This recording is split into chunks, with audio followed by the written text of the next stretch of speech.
Hello friends, आप देख रहे हैं आपका चैनल शेयर बाजार विद आयुष। हम बात करेंगे दोस्तों इस वीडियो में प्रीमियर एनर्जीज़ के स्टॉक के बारे में। तो फ्रेंड्स, प्रीमियर एनर्जीज़ के अंदर आज हम कह सकते हैं तेज़ी देखने को मिली। बाजार जब खराब था, बल्कि काफ़ी खराब था आज, उसके बावजूद भी देखिए शेयर में 2.65% का एक दमदार मूव देखने को मिला है। Close to 28 rupees, right, stock आपको बढ़ता हुआ नजर आ गया। अगर आप पिछले 5 दिनों के अंदर देखेंगे तो प्रीमियर एनर्जीज़ के स्टॉक में ओवरऑल एक गिरावट देखने को मिल रही थी, लेकिन स्टॉक हम कह सकते हैं कि 1000 के नीचे उतना आसानी से आपको जाता हुआ दिख नहीं रहा था, और वो एग्जैक्टली सपोर्ट के तौर पे काम कर रहा था, हम ये कह सकते हैं। लेकिन उसके बाद अगर आप देखेंगे तो आज फिर एक हमको मूव देखने को मिल गया, और बिल्कुल स्टॉक में अगर आप देखेंगे तो एक सडन बड़ी तेज़ी हमको देखने को मिली। स्टॉक ऑलमोस्ट दोस्तों जो लाल निशान में कारोबार कर रहा था, बल्कि आज का लो कितना था 1012 का, राइट। उसके बाद स्टॉक में मूव आया एंड शेयर ने दोस्तों आज का हाई बनाया करीबन 1091 का। तो आप देख सकते हैं दिन में आज कितना मूव आया है। 1012 से लगाकर 1091 तक स्टॉक आपको चलता हुआ नजर आ गया। तो अपने आप में जो नेगेटिव में था वो तो स्टॉक ने कवर कराई, उसके साथ साथ अगर आप देखेंगे तो डेफिनेटली प्लस में बंद होता हुआ नजर आ गया। अगर मैं बात करता हूँ एग्जैक्ट क्लोजिंग के बारे में, तो देखिए जो आज एग्जैक्ट क्लोजिंग आई है वो 1079 की नहीं है, 1082.90 की है। आज के दिन दोस्तों कुल मिलाकर 46 लाख शेयर्स हमको ट्रेड होते हुए नजर आए हैं। आप देख सकते हैं 46.78 लाख के आसपास शेयर्स हमको ट्रेड होते हुए नजर आए।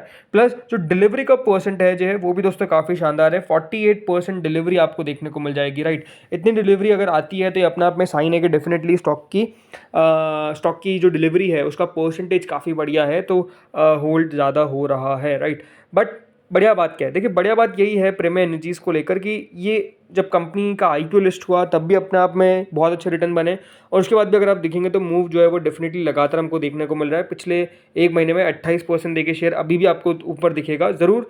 जो इसका हाई बना है करीबन 52 हफ्तों का 1267 का, राइट, 1267 1268 का, वो डेफिनेटली अभी भी अगर आप नोटिस करेंगे तो कब तक पहुंचेगा ये अपना आप में क्वेश्चनेबल है। बट नो डाउट अभी भी शेयर, सबसे बड़ी बात क्या है कि 4 फिगर्स में ट्रेड करता हुआ नजर आ रहा है, राइट। स्टॉक में प्रॉफिट बुकिंग आ सकती थी, बट अभी तक अगर आप देखेंगे तो प्रॉफिट बुकिंग उतनी नहीं आई, क्योंकि एक्सपेक्टेशंस और रेवेन्यू विजिबिलिटी काफ़ी ज़्यादा है कंपनी को लेकर, राइट। बट एक इंपॉर्टेंट इवेंट जो दोस्तों अभी घटता हुआ नजर आएगा इस कंपनी के साथ, वो क्या है, वो दोस्तों एंकर इन्वेस्टर्स का लॉक इन खत्म होना। कितना? 50%।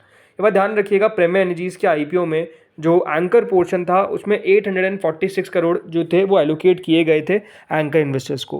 846 करोड़ का दोस्तों 50%, इसका मतलब क्या है कि करीबन 423 करोड़ के आसपास जो एलोकेशन था वो खत्म हो जाएगा ऑन सितंबर 29 2024, और आज क्या है 30 सितंबर। इसका मतलब क्या है कि दोस्तों जो एंकर एलोकेशन है वो बेसिकली अब आपको 50% लॉक इन से बाहर आता हुआ दिखेगा। लॉक इन का मतलब क्या होता है जिनको नहीं बताया, लॉक इन का मतलब बिल्कुल सही समझा आपने कि वो शेयर अपने सेल नहीं कर सकते, वो शेयर अपने बेच नहीं सकते। जो भी दोस्तों यहाँ पर एंकर इन्वेस्टर्स होते हैं उनके ऊपर लॉक इन रहता है। ऐसा नहीं होता है कि अगर एंकर इन्वेस्टर्स को शेयर गए हैं तो वो हाथों हाथ जिस दिन लिस्टिंग होगी उस दिन बेच देंगे। उनके लिए पहले तो 30 दिन के का लॉक इन रहता है 50% के लिए, और रिमेनिंग 50% के लिए 90 डेज का लॉक इन रहता है।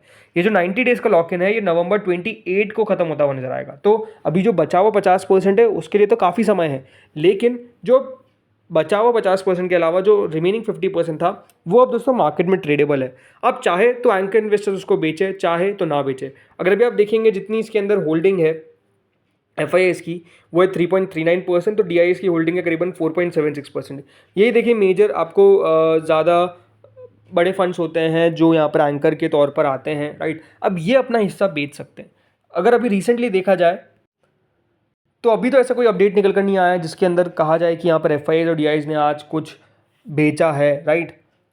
ना ही देखिए हमारे पास कोई ऐसा अपडेट आया है, ना आज का कोई अपडेट आया है जिसमें कोई बड़ी बल्क डील आपको होती हुई नजर आई है। ऐसा नहीं है कि सेलिंग की गई है, बट ज़रूर दोस्तों यहाँ पर जैसा मैंने कहा कि अब वो जो हिस्सा है वो हमको ट्रेड होता हुआ दिख सकता है। अगर यहाँ पर आपको इस स्टॉक की वॉल्यूम, राइट, अचानक से बढ़ती हुई नज़र आती है तो उसके पीछे का रीज़न है कि दोस्तों यहाँ पर जो वो एंकर इन्वेस्टर्स हैं उनका भी दोस्तों अब जो हिस्सा है वो मार्केट में ट्रेडेबल है, राइट। अदरवाइज जो मेजरली ट्रेडेबल था वो कौन सा हिस्सा था, वो ये वाला हिस्सा था जो आपको मेजरली ट्रेडेबल देखने को मिलता था। और इसके अंदर भी अगर आप देखेंगे तो एक फंड है जिसका नाम है साउथ एशिया ग्रोथ फंड, जिसके पास 11% की हिस्सेदारी है।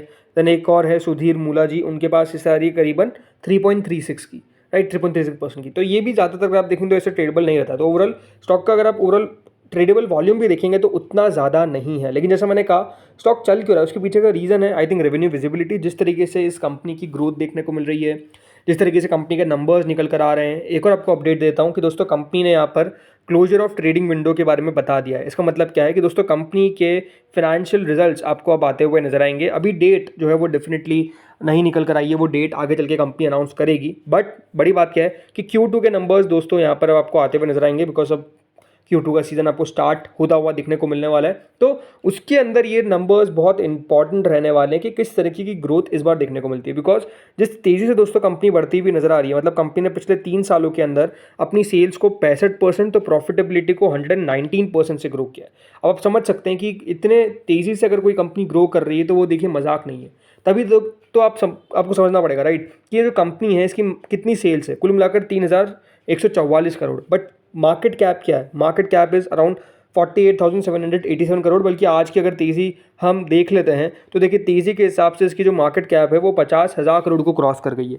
It's currently 51,000 crore, right. मतलब इतनी ज़्यादा दोस्तों कंपनी की मार्केट कैप आपको देखने को मिल रही है। उसके पीछे का रीज़न क्या है कि डेफिनेटली स्टॉक में तेज़ी देखने को मिली है।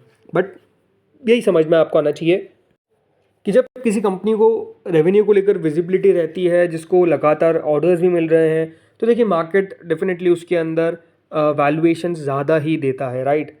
और जिस तरीके का इनका काम है, मतलब ये कंपनी दोस्तों इंडिया की second largest integrated solar cell और सोलर मॉड्यूल मैन्युफैक्चरर है, प्लस इंडिया की second largest solar cell manufacturer है, जिसकी एनुअल इंस्टॉल कैपेसिटी है करीबन 2 गीगावाट की फॉर सोलर सेल्स और 3.36 gigawatt for solar modules, right. तो जब कंपनी इस प्रकार की होगी, बहुत सारे सेगमेंट्स में काम करती है, इनको नहीं पता है। देखिए सोलर फोटोवोल्टेक के अंदर काम कर रही है कंपनी, सोलर मॉड्यूल जिसमें कस्टम पैनल्स स्पेसिफिक एप्लीकेशन आता है, EPC प्रोजेक्ट्स को यहाँ पे एग्जीक्यूट कर रही है, इंडिपेंडेंट पावर प्रोडक्शन है, O&M सर्विसेज कंपनी प्रोवाइड कर रही है, EPC प्रोजेक्ट्स भी कंपनी एग्जीक्यूट कर रही है, राइट। तो इस तरह की चीज़ें हैं जिसको लेकर डेफिनेटली मार्केट उत्साहित रहता है। एंड नो डाउट ये पूरी इंडस्ट्री अगर आप देखेंगे तो बहुत तेज़ी से ग्रो करती हुई नजर आई है, और इंडस्ट्री के अंदर डेफिनेटली काफ़ी ज़्यादा आपको कॉन्फिडेंस भी देखने को मिल रहा है। एंड नो डाउट ये कंपनीज बढ़िया कर भी रही है, राइट।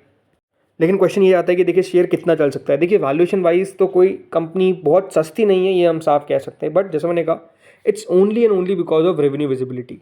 मेरे हिसाब से दोस्तों अगर आपका व्यू लॉन्गर टर्म का है तो डेफिनेटली ये लॉन्ग टर्म के लिए एक बहुत बढ़िया कंपनी मुझे लगती है। अगेन कोई रिकमेंडेशन नहीं है, जस्ट मेरा व्यू है जो आपके साथ में शेयर कर रहा हूँ। बाय सेल करने से पहले आप अपने फाइनेंशियल एडवाइजर से कंसल्ट करें, एक डिस्क्लेमर के साथ आपको ये कहना चाहता हूँ। बट द थिंग इज, जैसा मैंने कहा कि अगर आपका व्यू लॉन्गर टर्म का है तो नो डाउट ये कंपनी बढ़िया करती हुई नजर आएगी।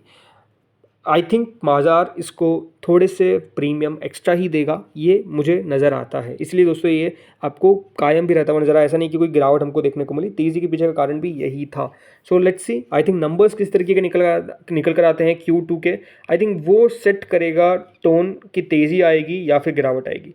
अगर नंबर्स ने डिसअपॉइंटमेंट किया तो देखिए बाज़ार को अगर यहाँ पर उत्साह होने में बहुत कम समय लगता है तो याद रखिएगा बाजार पनिश भी तेज़ी से करता है, राइट।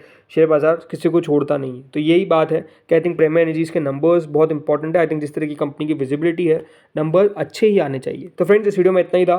बाकी आप लोग बताइए आपको क्या लगता है, क्या यहाँ से शेयर के अंदर 1500 के लेवल भी आपको देखने को मिल सकते हैं, या फिर ये आपको इधर ही ट्रेड करता हुआ नजर आएगा बिटवीन 800 to 1200 1300? बताइएगा कॉमेंट सेक्शन में।